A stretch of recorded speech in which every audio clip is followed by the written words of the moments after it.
என்னடா எங்க கொண்டு வந்து இடிக்கிறீங்க? பிரேக் பிடிச்சா நான் ஏன்டா வந்து இடிக்கிறேன்? உட்றா உட்றா உட்றா. ஆமா எங்கடா உங்க சைதை சத்யா? மேல தூங்குறாருண்ணே. அவன் என்னைக்குடா சுறுசுறுப்பா எந்திரிச்சு வேலையை பார்த்திருக்கான்? வாழ்க்கையில அவன் பார்க்காத ஒரே விஷயம் என்ன தெரியுமா? சூரிய உதயம் தான். அங்கங்கனா போறீங்க? எனக்கு அர்ஜென்ட்டா 2000 ரூபாய் தேவைப்படுதுடா. அதான் சத்யா கிட்ட வாங்கலான்னு போறேன். ஏன் உங்ககிட்ட 4000 இருக்குதா? அதுக்கு இல்லண்ணே, மணி இப்ப 9 தான் ஆகுது. 11 மணிக்கு முன்னாடி ஹெல்ப் பண்ணா அண்ணனுக்கு கோவம் உங்களுக்கே தெரியுமில்ல? இப்போ உனக்கு மணி 11 ஆகணும் அவ்வளவுதானே? இங்கே பார். என்னண்ணே உங்க வாட்ச்ல மணி 11 ஆகுது.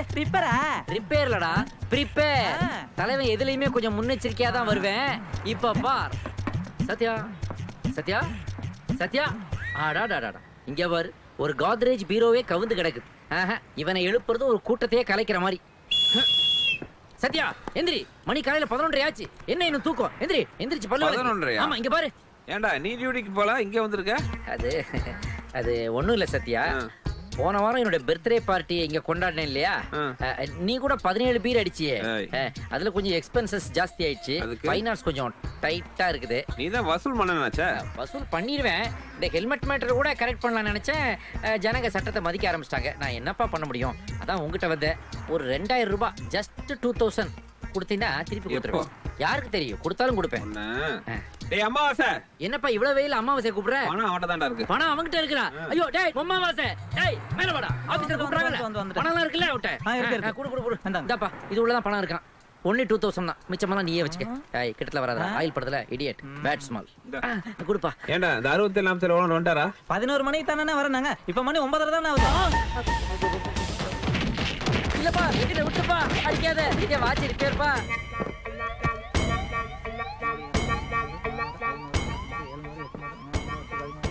டாடி, மம்மி, ஐயோ முடியலையே. இந்த அடி அடிச்சுட்டு குழந்தை மாதிரி மறுபடியும் தூங்குறானேடா. இப்ப உனக்கு திருப்தியா? ஆமாண்ணே. போடா அப்பா. பேரன்பு கொண்ட பெரியோர்களே, தாய்மார்களே, முன்னாள் அமைச்சரும் தொழிலதிபருமான அண்ணன் டிவிஆர் அவர்கள் வடபழனியில் உள்ள காந்தி மார்க்கெட்டில் காந்தி சிலையை திறந்து வைக்க இருக்கிறார். அது சமயம் நீங்கள் அனைவரும் திரளாக என்னையா சொல்ற? ஆமா சார், செலவு இருக்கிற அன்னைக்கு மார்க்கெட்ல உங்களுக்கு கருப்பு கொடி ஆட்டறத முடிவு பண்ணிருக்காங்க சார். யோ, அது என்னோட ஃபேக்டரி. நான் நினைச்சா திறப்பேன், நினைச்சா மூடுவேன். அது என்னோட இஷ்டம். அதுக்காக 10 லட்ச ரூபாய் செலவு பண்ணி நான் காந்தி சிலை திறப்பேன். அது கருப்பு கொடி காட்ட வருவானுங்களா? இந்நேரம் நீங்க மந்திரியா இருந்திருந்தா எவனாவது கருப்பு கொடி சோப்பு கொடி தூக்கிட்டு வந்திருப்பானுங்களா? எல்லாம் என் தலையெழுத்து. நேத்து அசல் கந்தம் பொண்டாட்டி எல்லாம் கார்ல ஆர்னு சுட்டு விட்டு கௌரவமா தெரியுது. அறிவு கிட்டவள, அது ஆர்னு இல்ல, சைரன். ஆமா, இதுல ஒன்னும் குறைச்சல் இல்ல. ஜெயிக்கிற கட்சியை பார்த்து கூட்டணி செய்து பதவி பிடிக்க துப்பு இல்ல. பேச மாட்டீங்க பேச்சு. என்ன என்னடி பண்ண சொல்ற? இந்த கட்சி தான் ஜெயிக்கும், அந்த கட்சி தான் ஜெயிக்கணும் எல்லா பத்திரிக்கையும் மாத்தி மாத்தி கருத்து கணிப்பு எழுதுறானுங்க. அதை நம்பி இல்ல நான் கட்சி மாறினேன்.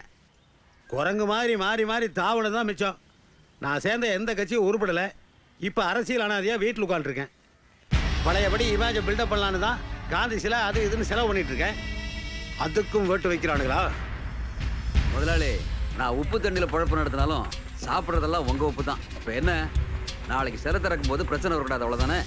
அண்ணாச்சிக்கிட்ட மேட்டர் சொல்லிட்டீங்களே, கவலையே படாதீங்க. நாளைக்கு பாருங்க. திறக்காதே திறக்காதே, திறந்திடு திறந்திடு. இது கருப்பு கொடி என்ன வெள்ளிடமா இருக்கு? மலைக்கு போற வேட்டி உருட்டி வச்சியா? பெருசு, நீ பெருசா இருந்துட்டு சிறுசா கொடி பிடிக்கும் போது நான் சிறுசா இருந்துட்டு பெருசா கொடி பிடிச்சா என்ன தப்பு? என்ன புரியலையா? நீ பெருசா இருந்துட்டு ஒளிக ஒளிக பிபிஆர் பிபிஆர் பிபிஆர் எல்லாம் கிளம்பு கிளம்பு எல்லாம். ராமசாமி வாழ்க! அண்ணன் ராமசாமி வாழ்க! நானா இந்த தொழிலாளர்களுக்காக என்னுடைய உடல் பொருள் ஆவி எல்லாத்தையும் தருவேன். ஆனா தற்பு கட்சிக்கு மட்டும் இந்த தன்மான சிங்கம் தலை வணங்க மாட்டான். சரி, அதெல்லாம் இருக்கட்டும். இந்த நேத்து கொடுத்த 50 ரூபா அட்வான்ஸ், இது பேலன்ஸ். நல்லா பண்ணா மீதி 10,000 நைட்டுக்கு. அண்ணே, பணம் எல்லாம் ஒழுங்கா வந்துருச்சுல. வெறும் கோஷம் போட்டா மட்டும் பத்தாது. கல்ல விட்டு எரிஞ்சா 500 ரூபா, அந்த விபிஆர் மண்டே உடைச்சா 5000 ரூபாய் எக்ஸ்ட்ரா. என்ன சொல்லுத? என்ன சொல்றேன்னா, என்ன ராமசாமி எல்லாம் விவரமா சொல்லி கொடுத்து வருது இல்லையா? நீ என்ன சொல்றேங்கிறது எனக்கே புரியலையேப்பா. புரிஞ்சு போச்சுடா. நீ பணத்தை வாங்கிட்டல? இப்ப கொடுத்தாரு வாங்க. என்ன தைரியம் தான் எங்களெல்லாம் நிறைய பேசிருப்ப. நம்பிக்கை துரோகி. யார பண்றீங்க? நீ யார் மேல என்ன அடிச்ச நீ? வேண்டாம், எங்கட்டியா காசு வாங்கிட்டு என்னையே கையிட்டு அடிச்ச நீ? இங்க தான் ஏய் பண்ண. ராமசாமி அடிச்சா என்ன திருப்பி அடிப்பியா? திருப்பி அடிச்சா என்ன பண்ணுவ? ஒதப்ப. அடிச்சு கொல்லுங்கடா. எப்பனாச்சும் ராமசாமி மேல கையை வச்சுங்க, பின்னி பொலி போட்டுருவேன்.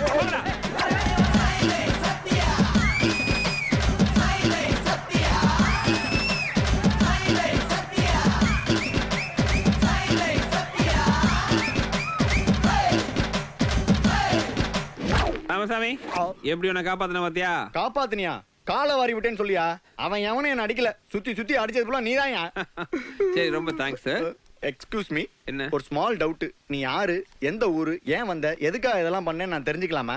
ஏன் பண்ணேன்னு கடைசி வரைக்கும் உனக்கு தெரியலையா? ஆரம்பத்துல இருந்தே தெரியலையா? நீ எல்லாம் ஒரு யூனியன் போடா.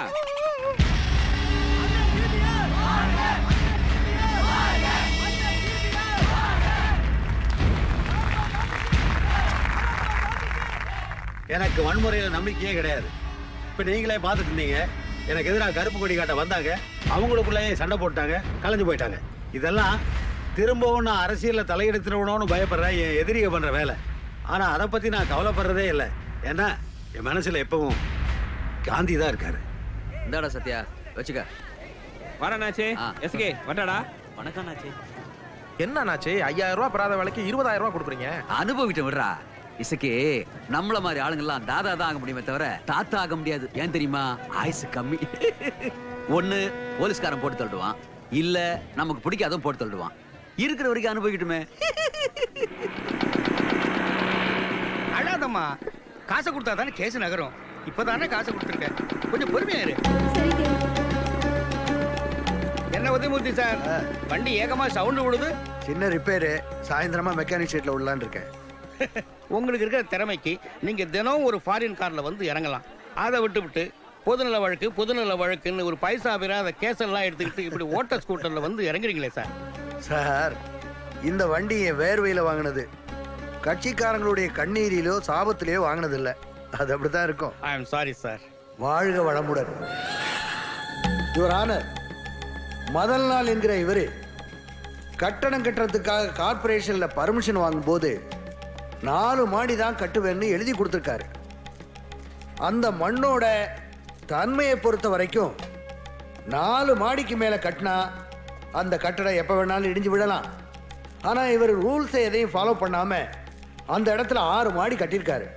கார்பரேஷன் ரூல்ஸ் அண்ட் ரெகுலேஷனை மீறி கட்டப்பட்ட அந்த 2 மாடியை உடனடியா இடிக்கிறதுக்கு உத்தரவிடணும். That's all your honour.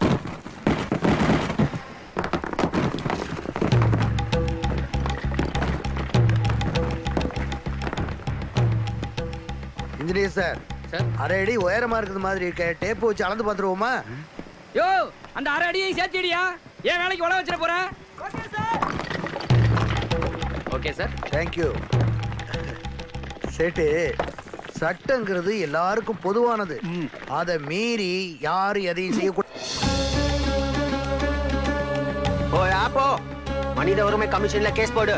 சேட்டு மூஞ்சில காரி துப்பிட்டான். நான் அந்த கேஸ் வந்து அங்கே பார்த்துடுறேன். வாழ்க வளமுடன்.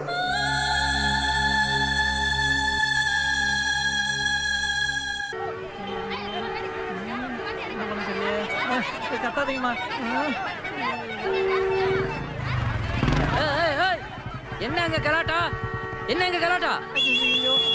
தள்ளு தள்ளு தள்ளு. ஏய், என்னடா அம்மாவாசை, என்ன இங்க நிக்கிற? ஆக்சிடென்ட்டாடா? ஆக்சிடென்ட்லாம் ஒண்ணு இல்லண்ணே. நேத்து நைட்டு பார்க்கு இந்த ஓட்ட வண்டி எடுத்துட்டு போய் 2 பேரும் தண்ணி அடிச்சோம். வர்ற வழியில கார் ரிப்பேர் ஆகி போச்சு. அண்ணன் பிளாட் நல்லா தூங்கிட்டு இருக்காரு. இப்ப என்ன பண்றது புரியல. தூங்குனா என்னடா? பொதுமக்கள் எல்லாம் டிஸ்டர்ப் ஆகுறாங்கல்ல. சத்யாவை எழுப்ப வேண்டியதானே? டேய் சத்யா. அப்பா, ஏன்டா? மணி 10 தானே ஆகுது. நல்ல வேலைடா காஷன் பண்ண. இதுக்கு என்ன பண்ணலாம் இப்போ? இதுக்கு ஒரே வழிதான் இருக்கு. என்னென்ன வழி? நோ வழி. போங்க போங்க, இந்த பக்கம் வழி கிடையாது. எல்லாரும் யூட்டர்ன் எடுங்க. போங்க. உன்னை தான்டா சார் மேட்ரு. வண்டி ஏன் திரும்பி போக சொல்றீங்க? அந்த பக்கம் ஒரு கொடும்பாவி எரிக்கிறாங்க. கொஞ்ச நேரத்துல உன் ஆட்டோ எரிக்க போறாங்க. நிக்க போறியா? போயா போ. அம்மா, ஏன் சார் டிராபிக் எல்லாம் திருப்பி விட்டுட்டு இருக்கீங்க? என்ன ப்ராப்ளம்? இன்னும் கொஞ்சம் முன்னாடி வந்தா எனக்கு ப்ராப்ளம். இப்போதைக்கு இதோ இருக்கான் பாருங்க, இவன் தான் ப்ராப்ளம். இவனா தூங்கி எந்திரிச்சு காரை ஓட்டிட்டு போற வரைக்கும் இந்த பக்கம் no way, you go away. Mister, டிராபிக்கை கிளியர் பண்றதா உங்க வேலை. ஓ, ரூல்ஸ் பேசுறீங்களா? போலீஸ் கிட்டே சட்டமா சார்? முதல்ல உங்ககிட்ட லைசென்ஸ் இருக்குதா? இந்த வண்டிக்கு ஆர்சி புக் இருக்குதா? இன்சூரன்ஸ் ரினியூ பண்ணிருக்கீங்களா? இந்த 3 கேஸ்ல ஏதாவது ஒண்ணுல போட்டு உங்க ஃபியூஸ புடுங்கிறதுக்கு முன்னாடி எஸ்கேப் ஆகி ஓடி போயிருக்காமா? ஓ, அமௌண்டா பொதுவா வாங்குறது தான் பப்ளிக் பிளேஸ் ஆகி போச்சு. இங்க இது தெரியாத ஆளா இருக்காரு. ஓ, அவனை எழுப்ப போறீங்களா? குடுப்பான், நல்லா வாங்குடி. சார், வீடியோ எடுக்கிறீங்களா சார்? உங்க கண்ணாடி, தோல்ல தூங்குற பையி, ஓட்டிட்டு வந்த ஸ்கூட்டர், இத பாக்கும்போதே எனக்கு தெரியும் சார் நீங்க சினிமா சம்பந்தப்பட்ட ஒருத்தர் தான். சார் ஹீரோவுக்கு ஆள் தேடுறீங்களா சார்? அவன் பார்க்கதான் சார் ஹீரோ மாதிரி இருப்பான். நான் தான் ஹீரோ மாதிரி நல்லா டயலாக் பேசுவேன் சார். சார் கேமரா இப்படி திருப்புங்க சார், இப்படி திருப்புங்க சார். நடிச்சு காட்டட்டுமா? வரி, வட்டி, திரை, கிஸ்தி. யாரை கேட்கிறாய் வரி? எதற்கு கொடுக்க வேண்டும் கிஸ்தி? வானம் பொழிகிறது, பூமி விளைகிறது, நாங்கள் ஏன் கொடுக்க வேண்டும் வரி? எங்களுடன் வயலுக்கு வந்தாயா? ஏற்றம் இறைத்தாயா? அல்லது நீர் பாய்ச்சி நெடுவேல் தான் நிறைய கண்டாயா? அங்கே கொஞ்சி விளையாடும் எங்கள் குல பெண்களுக்கு மஞ்சள் அரைத்தாயா? மாமனா மச்சானா மானம் கெட்டவனே தூ. சார் சார் மனவர சொல்றேன் சார், எல்லாம் உன்னாலதான். நான் தான் தூங்கின, நீ ஏடா அப்படி பேசுன? ஜோடி நம்பர் 1க்கு ஆள் எடுக்கிறாங்களோன்னு வீரவசனம் பேசிட்டேன். கடைசியில் இப்ப ஜோடி அணிக்க வச்சிட்டாங்க. வெளியே வா மவனை வச்சுக்கிறோம். என் தாய் அன்பின் பிறப்பிடம். யுவர் ஆனர், பப்ளிக் பிளேஸ்ல இன்டீசென்டா நடந்துகிட்ட இவங்க 2 பேரையும் கடுமையா தண்டிக்கணும். So ஈபிகோ section. நிறுத்துங்க. எதுக்கு ஈபிகோ செக்ஷன்லாம் போட்டு இம்சப்படுத்துறீங்க? பழக்கம் போல 15 நாள் உள்ள இருக்கணும், அவ்வளவுதானே? ஜட்ஜியா சீக்கிரம் தீர்ப்பை சொல்லுங்க. பல கேஸ் உங்களுக்கு வெயிட்டிங்ல இருக்கு. ஏய் என்னையா கொஞ்சம் கூட மரியாதை இல்லாம ஜட்ஜிக்கே ஆர்டர் போடுற? சும்மா இரு. இந்த கோடு உனக்கு தான் பூசு, எனக்கு ரொம்ப பழசு தெரியுமில்ல. ஐயா நீங்க சொல்லுங்க. அப்ப ஜெயிலுக்கு போறதுல உங்களுக்கு எந்த வருத்தமும் இல்ல? ஐயா நம்ம ஃப்ரெண்ட்ஸ்ல வர பாதி பேர் ஜெயில தானே இருக்கிறானுங்க. இதுல ஜெயில வர புழலுக்கு மாத்திட்டாங்களா? நல்ல காத்தோட்டமா இருக்கான். சிக்கன் வேற வாரத்துக்கு ஒரு தடவை போடுறாங்களா? இதுல வருத்தம் போறதுக்கு என்னங்கயா இருக்கு? ஐயா இவனுக்கு வேணா வருத்தம் இல்லாம இருக்கலாம், ஆனா எனக்கு பயங்கர வருத்தமா இருக்குதுங்கய்யா. இவன் என் நண்பன் தான், ஆனா பொறுக்கி வேற போலீஸ் வேறன்றதை நீங்க சரியா புரிஞ்சுக்கணும். அதனால தீர்ப்பு எழுதும் போது தனித்தனியா தான் எழுதணும். ஆமா சொல்லிவிட்டேன். ஓஹோ, எனக்கே ஆர்டர் போடுறியா நீ? ஐயா அப்படிலாம் ஒண்ணும் இல்லையா. என்னப்பா வாயை திறந்தாலே வம்பா இருந்தப்பா. பொதுமக்களுக்கு இடையூறு தரும் வகையில் நடந்து கொண்டதால் சைதை சத்யாவும் அவருக்கு துணையாக இருந்த போக்குவரத்து காவலர் கந்தசாமியும் 15 நாட்கள் மதுரையில் உள்ள காந்தி மியூசியத்தில் தங்கியிருக்க வேண்டும் என்று உத்தரவிடுகிறேன். காந்தி மியூசியமா? ஜெயிலுக்கு அனுப்புறது திருந்தறதுக்காகத்தான், டைம் பாஸ் பண்றதுக்காக இல்ல. உங்களுக்கெல்லாம் காந்தி மியூசியம் தான் சரிப்பட்டு வரும். ஏன் சத்யா, காந்தி மியூசியம் ஜெயில காட்டிலும் பயங்கரமானதா இருக்குமோ? எப்படி இருந்தா நமக்கு என்ன? 10 ஜெயிலரு 100 போலீஸ ஜெயில சமாளிச்சவன்டா நானு. அங்க எவன் நம்மள என்ன பண்ண முடியும்? டேய் கவர்மெண்ட் செலவுல மதுரைக்கு அனுப்புறாங்க, ஜாலியா 5 நாள் என்ஜாய் பண்ணிட்டு வந்துருவோம். நன்றி ஐயா.